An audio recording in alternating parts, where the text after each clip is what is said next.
Guys, dagdag ko lang yung video na to. Ito yung sinasabi ko sa mga videos ko na i-share ko sa inyo sooner. Na dito sa Canada, sa konting kaalaman nyo lang, dagdag lang ito. Bonus yan, bonus video. Itong kukuha ko lang nitong GMC Terrain na to, na SUV. Ito yung top of the line. Ayan, top of the line ng Terrain. Tinrade ko lang yung aking isang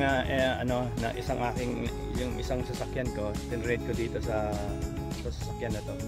Wala akong binayad dito, walang down. Kaya lang napakalaki ng utang ko. Utang ito guys, dito sa Canada walang bili-bili dito. Hindi uso yung bili-bili. Hindi uso rito yung magbibigay ka ng pera. Akala nyo makita nyo ganitong dinadrive yayamanin. Hindi. Mukha lang yayamanin guys, pero yayamanin sa utang. Yun ang katotohanan guys. Ayan, utang yan, utang. Utang na loob. Ayan. Ayan. Kung makikita nyo guys, kinis niya. Ayan. Gusto ko lang share sa inyo, may puntos akong bibigay sa inyo. Ayun utang. Dito talaga, utang. Kahit sino, utang. Utang lang yan. Walang nagka-cash dito. Hindi pwede ang cash dito pag bumili ka sa dealership. Hindi ka bibigyan. Bibigyan ka pero masama ang loob nila. Walang cash. Lahat ay utang. Yan. Utang yan. Utang. Ito yung pangatlong sasakyan ko na rito. Si-share ko sa inyo na pagdating ko rito guys. Ito ang maganda rito. Na dekada ng mahigit. Pagdating ko dito guys, ito lang kagandahan dito sa Canada. Equivalent ng ng Jollibee dyan. Equivalent ng Jollibee dyan. Kung kahit na fast food chain na katulad ng Jollibee, pwede ka na magkaroon ng sasakyan. Kahit 1 linggo ka pa lang dito, pwede na. Pwede na yun. Hindi ka lang makapag-finance. Hindi ka lang makapag-finance kasi bago ka pa lang. Pero kung may trabaho ka na, pwede kang mag-lease. Ayan, basta may isang kakilala ka lang na mag-ano sa inyo mag-garantor yun.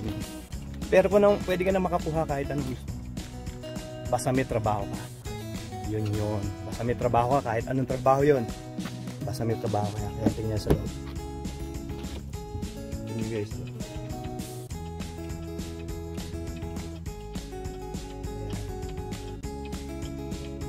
Lahat yan, automatic lahat yan guys. Ayan, digital na. Wala nang gamit na. Digital lahat.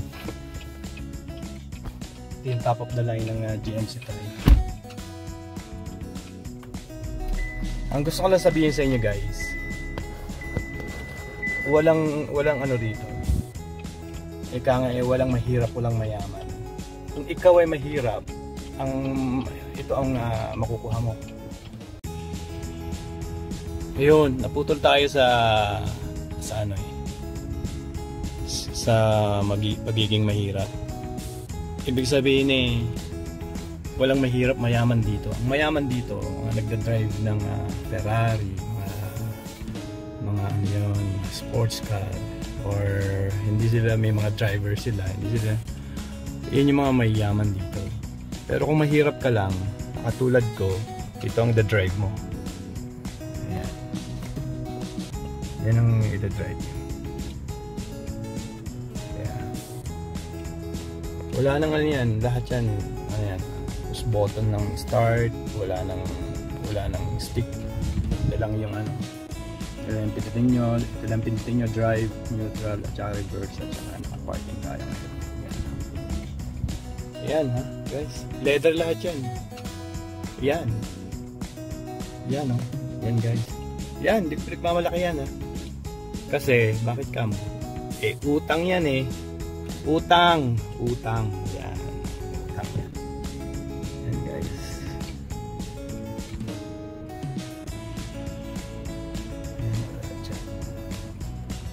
Ayan. Ito bigay to. Hindi yan Gucci yan, Gucci. Pero bigayan guys. Bigayan. Pinagpalitan pala yan. Uniform yan. Yun. Yan. Ito yung top of the line ng GMC Terrain Denali. Yan. Walang yayamanin dito guys ha. Mukhang yayamanin lang. Pero sabi ko sa inyo, asbok sa utang. Lahat dito utang. Kaya pag monthly end of the month, kumakatok na si sino? Si Bills. Ayan. Kung hindi kayo makakabayad, darating sino? Si Judith. Ayan, si Judith ang darating. Pag hindi nakuha ni Bills ang gusto niya, padadala niya ang kanyang asawa na si Judith. Ayan, asbok. Asbok. Yun, asbok yan, Ayan, ayan. Lahat yan, pipiliin nyo na lang yan, yan pipiliin nyo dito kung ano ang gusto nyong mode. Ang daming sabihin nyo lang guys kung meron, kung sino yung mga dito na nasa Canada at makikita nyo yung video na to, magtanong lang kayo kung anong performance nitong GMC Terrain na to. Pagdating sa snow, ito guys, nakuha ko, kailan ba to? Mag 6 months na pala to guys, sorry, kala ko kailan lang. Mag 6 months na pala to. Ayan ang mode. Ito yung mode ng may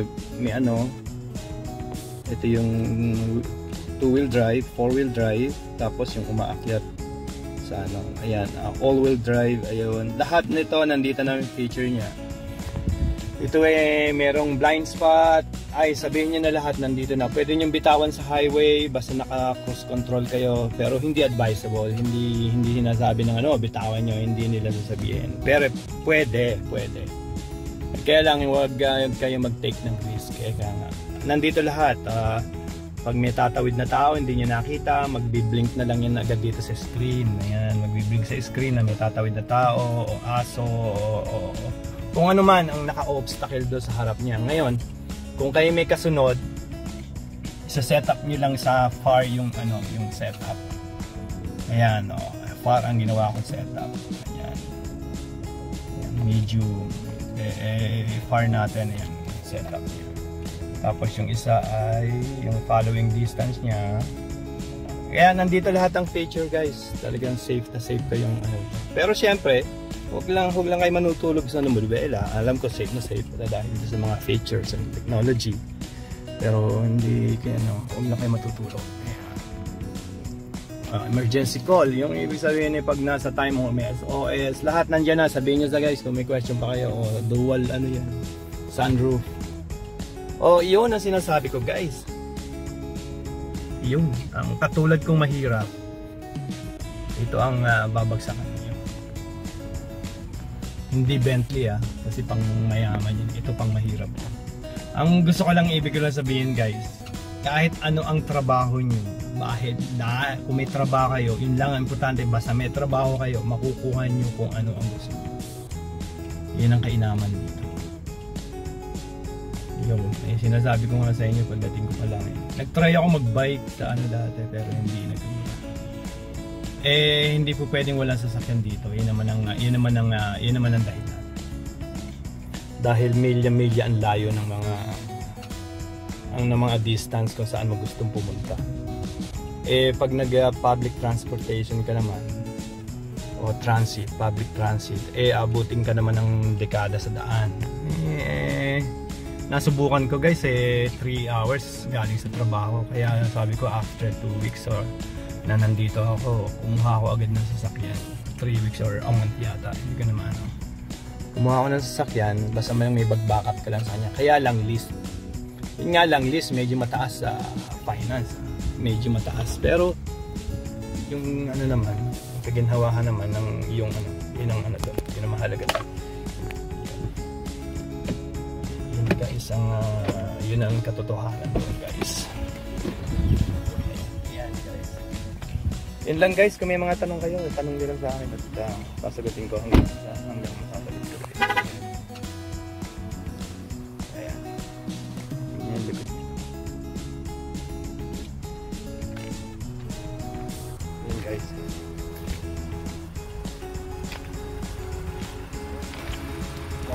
Sorry buddy. Try to sell my car.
Ayun guys, karagdagang information kanina no, tungkol doon sa yayamanin sa utang. Lahat dito, let's say family kayo nag-move dito, nag-migrate. Sa una yan, siguro planin nyo lang isang sasakyan. Kung 5 miyembro kayo, sisiguraduhin ko sa kanyo, tiyak, bibili kayo ng tigi-tigi sa sasakyan. At yun naman talaga ang trend. At yun naman talaga ang norma yun. Yun ang normal dito sa Canada. Kung meron kang 6 na miyembro ng family at pwede na sila mag-drive, tigi-tigi sa sasakyan yan. Yung F-150, mga pick-up truck na yan, wala yan, ano yan, utang lahat yan. Lahat yan